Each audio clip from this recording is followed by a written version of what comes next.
आइए देखते हैं कि स्टीम इंजन और हीट इंजन कैसे काम करते हैं। ये स्टीम इंजन और एक तरफ हम बनाने वाले हैं हीट इंजन। स्टीम इंजन भी वैसे होता तो हीट इंजन ही है, लेकिन दोनों की वर्किंग में डिफरेंस है।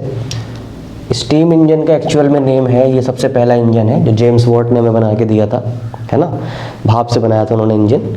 तो इसको हम कहते हैं एक्सटर्नल कंबस्शन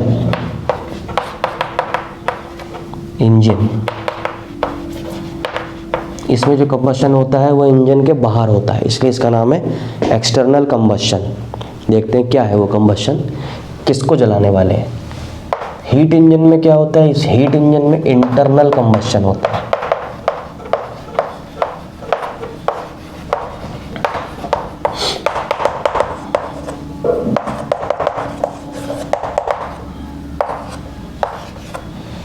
इंटरनल कंबस्शन होता है इसमें। देखिए कैसा होता है, दोनों का जो बेसिक डायग्राम होता है दोनों का सेम है।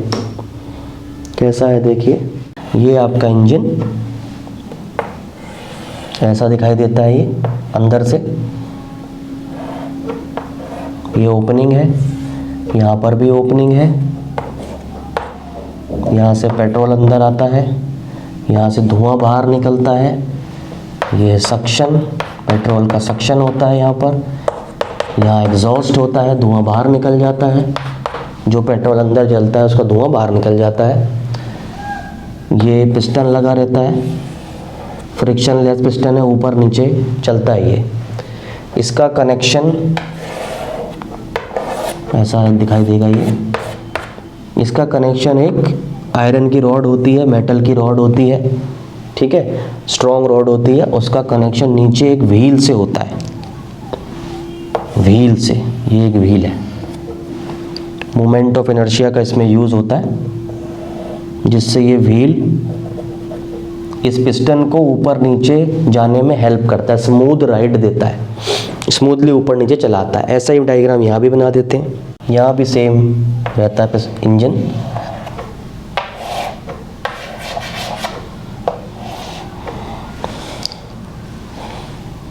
ये व्हील यहाँ पर कनेक्टेड रहती है रॉड, ये ऐसे।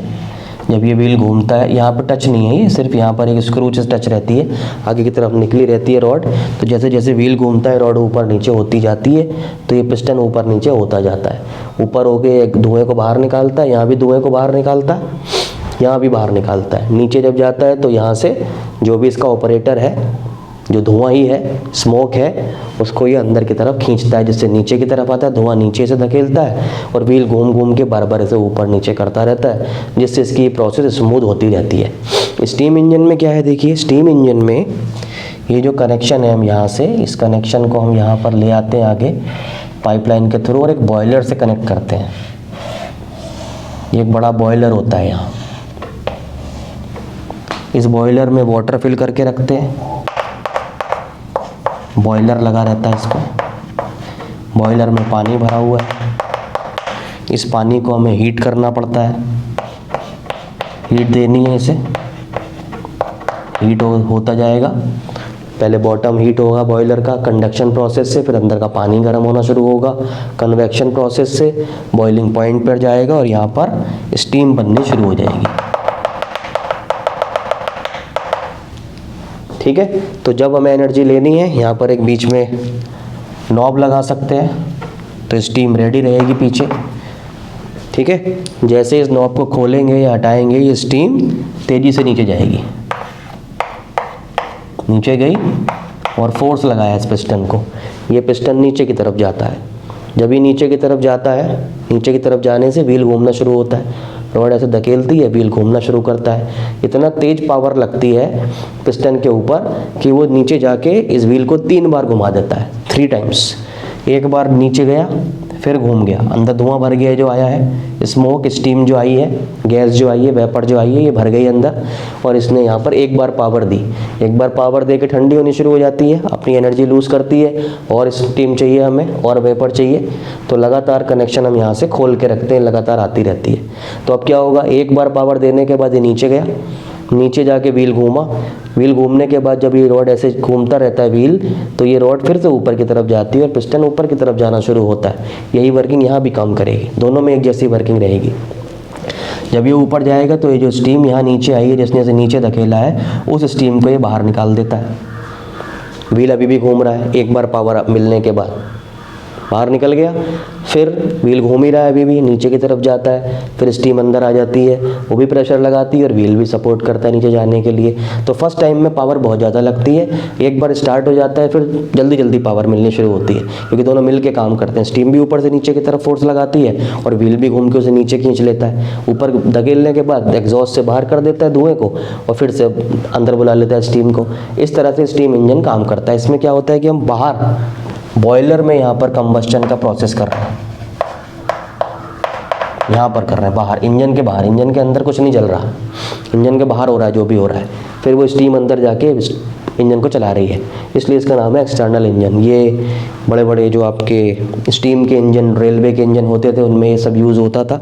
आजकल तो ऑब्सोलीट होता चला जा रहा है, इलेक्ट्रिक आ गए हैं और इस टाइप के यूज़ होते हैं जनरली। है तो दोनों इंजन एक जैसे ही, इनमें इंटरनल कंबस्टन कराते हैं, ईजिली ट्रांसपोर्टेबल भी होते हैं, इनके लिए बहुत बड़ा चैम्बर साथ में लेकर चलना पड़ता है और इनकी एफिशिएंसी भी कम होती है, इनकी एफिशिएंसी बहुत हाई होती है। ठीक है, तो इसमें क्या होता है, इसमें हम यहाँ पर एक चैम्बर ऊपर से लगा के रखते हैं, उसमें से पेट्रोल भर के रखते हैं या डीजल भर के रख लेते हैं, जो भी फ्यूल है। एक बार ऑन किया, पेट्रोल अंदर आ गया, थोड़ा पेट्रोल अंदर आ गया, फिर यहाँ पर एक स्पार्क प्लग होता है, या तो हम उसे सेल्फ दबाते हैं, इलेक्ट्रिकल स्पार्क देते हैं। वो स्पार्क होने से पेट्रोल को इग्निशन टेम्परेचर मिलता है, जलने वाला टेम्परेचर मिलता है और पेट्रोल जल जाता है। पेट्रोल जल के जो पेट्रोल अंदर आया है, इसका धुआं बन जाता है, धुआं बन गया। ये धुआं इस पिस्टन को नीचे की तरफ फोर्स लगाता है, मिल गई पावर। सेम नीचे गया पिस्टन, नीचे गया, पहिया घूमा, कितनी बार, 3 बार, एक बार की पावर में 3 टाइम्स। नीचे गया, एक बार घूमा, फिर ऊपर आया, घूम रहा है लगातार, ऊपर आया, ये जो पेट्रोल यहाँ पे जला था हाई टेम्परेचर पे, इसका धुआं बाहर निकल गया, धुआं बाहर निकल गया। धुआं बाहर निकल के व्हील अभी भी घूम रहा है, रॉड नीचे की तरफ आएगी, पिस्टन नीचे आ जाएगा, फिर जब नीचे आएगा एग्जॉस्ट से बाहर निकल के जगह खाली हो जाएगी, सक्शन से यहाँ से फिर से पेट्रोल को सक कर लेगा, सक करने के बाद यहाँ पेट्रोल फिर से भर जाएगा, व्हील घूमता रहेगा लगातार, 2 चक्कर हुए, तीसरे चक्कर में फिर से ऊपर जाता है पिस्टन और ऊपर जाके उस पेट्रोल को हिट करता है। जब हिट करता है तो पेट्रोल दबता है, प्रेशर फील करता है, हाई प्रेशर होता है। जब प्रेशर हाई होता है तो जितना पेट्रोल आया है, सपोज 1 ml पेट्रोल आ गया फॉर एग्जांपल, तो 1 ml मतलब उस 1 ml को दबाएगा, यानी वॉल्यूम कांस्टेंट है। अगर वॉल्यूम कांस्टेंट है तो प्रेशर का लॉ एप्लीकेबल होता है, जो गेल-यूज़ैक ने दिया था।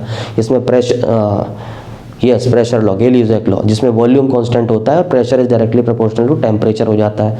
तो हाई प्रेशर लगेगा नीचे से तीसरे चक्कर में, व्हील के 3rd राउंड में। फर्स्ट राउंड यहाँ से पावर मिली, नीचे गया, फिर घूम के आया, धुआं बाहर निकाला, फिर घूम के नीचे गया, पेट्रोल फिर से आ गया, फिर घूम के ऊपर गया, तीसरी बार में पावर देता है उस पेट्रोल को, हिट करता है नीचे से, क्योंकि हम तो एक बार स्पार्क दे देते हैं यहाँ से, इग्निशन सेल्फ से दे दिया, किक मार के दे दिया, वो पावर कैसे भी करके दे दिया, फिर हम नहीं देते, बार बार किक नहीं मारते, बार बार सेल्फ नहीं दबाते। फिर ये व्हील से वो काम होता है, जो व्हील साथ में कनेक्टेड रहता है। तीसरे चक्कर में इसको जाके हिट करता है, पेट्रोल को उतना प्रेशर हाई होने के बाद टेम्परेचर हाई होता जाता है, इग्निशन टेम्परेचर पे चला जाता है, पेट्रोल फिर जल जाता है, पेट्रोल फिर जलता है, फिर से उसका धुआं बन जाता है, फिर वो धुआं इस पिस्टन को धकेलता है नीचे, क्योंकि इसकी स्पीड धीरे होनी शुरू हो जाती है, नीचे धकेलता है, फिर इसको 3 चक्कर मिल जाते हैं, फिर से एग्जॉस्ट करता है, सक्शन करता है, नीचे जाता है, पेट्रोल को खींचता है, फिर हिट करता है, जलाता है और इस तरह से काम करता रहता है। तो इस इंजन में क्या हो रहा है, इस इंजन में पेट्रोल इंजन के अंदर ही आने के बाद जल रहा है, इसलिए इसका नाम है इंटरनल कंबस्शन इंजन। यहाँ पर क्या हो रहा है, पानी बॉयल हो रहा है, लेकिन बाहर स्टीम को हम अंदर बुला रहे हैं, पानी के यहाँ पे जला नहीं रहे, यहाँ पर पेट्रोल को अंदर बुला के जलाते हैं, इसलिए इसका नाम है इंटरनल कंबस्शन इंजन। तो इसमें इसको 4 स्ट्रोक भी बोलते हैं, 4 स्ट्रोक्स इंजन। कौन कौन से 4 स्ट्रोक हैं? सबसे पहले पावर मिली, पेट्रोल अंदर आ गया, आपने सेल्फ दबाया या किक मारी, पावर दिया आपने, वो पेट्रोल जल गया, तो पहला स्ट्रोक का नाम है पावर स्ट्रोक। फिर दूसरी बार में क्या हुआ? पावर स्ट्रोक होने के बाद धुआं बन गया, पिस्टन चालू हो गया नीचे की तरफ जाना, व्हील घूमना शुरू हो गया, मोमेंट ऑफ इनर्शिया की हेल्प से व्हील नहीं लगाएंगे, मोमेंट ऑफ इनर्शिया नहीं मिलेगा, नीचे एक बार जाएगा, नीचे पड़ा रह जाएगा अगर ये रॉड टूट जाए या व्हील ही ना हो, ऊपर लाने वाला कोई नहीं है ना, एक ही बार पावर मिलेगी उस केस में। फिर धुआं बन गया, व्हील घूमने से वापस ऊपर आया पिस्टन, ऊपर आके उस धुएं को बाहर निकाल दिया, एग्जॉस्ट स्ट्रोक, एग्जॉस्ट स्ट्रोक हो गया। फिर व्हील घूमता रहा लगातार, फिर नीचे आया, पेट्रोल को फिर से खींचा, सक्शन स्ट्रोक। पहले वाले सक्शन जो पेट्रोल आपने इग्निशन टेम्परेचर दिया सेल्फ दबा के किक मार के, उस टाइम आपने जो पेट्रोल पहले से भर के रेडी है इंजन के अंदर जलने के लिए, वहाँ से नहीं काउंट करेंगे, जब आपने पावर दी वहाँ से काउंट करेंगे, पेट्रोल जब जला वहाँ से इंजन की स्टार्ट होने की प्रोसेस है, इसलिए 4 स्ट्रोक, क्योंकि उसको भी काउंट कर लेंगे तो फिर 5 स्ट्रोक हो जाएंगे, सही है, 4 स्ट्रोक। तीसरी बार में पेट्रोल खींचा, व्हील अभी भी घूम रहा है, फिर व्हील नीचे से जाके ऊपर की तरफ दबाया, कंप्रेशन स्ट्रोक।